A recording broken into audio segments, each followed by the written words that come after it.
若讲到世界文化遗产大石阵是出名的观光景点，英国上线研究发现，伫咧大石阵正中央的这粒祭坛石是来自苏格兰的东北部，离这个所在是有超过740公里。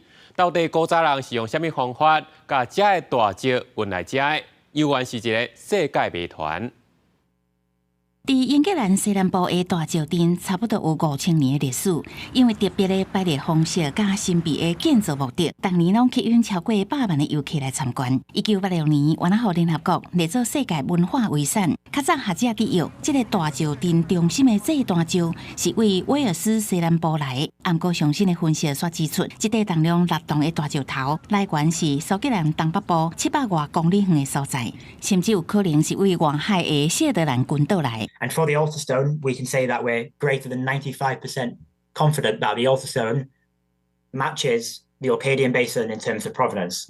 这项上新的研究结果刊登伫14个自然期刊，因为大石阵无互人稳准开挖破坏，或者是采用较早考古挖掘的砂岩碎片来做分析，透过成分内底油甲盐的比例，计算岩石年纪甲原来产地。研究人员的下一步是要找到这段石伫奥卡迪亚盆地确实的原来位置。We know roughly the area. It's a big area, the Orcadian Basin, where this comes from.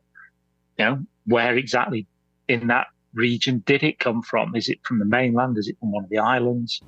这项研究结果嘛带来搁一个疑问，目前也是无法度解释，伫无高速公路甲先进的运输科技的年代，这么大粒的石头是安怎为真远的苏格兰搬运到英国南部？到即马大石阵也是新原教甲德鲁伊教上界重要的朝圣地，当年教徒聚集伫这个所在祈祷、静坐加庆祝节日。公司新闻牛眼编译。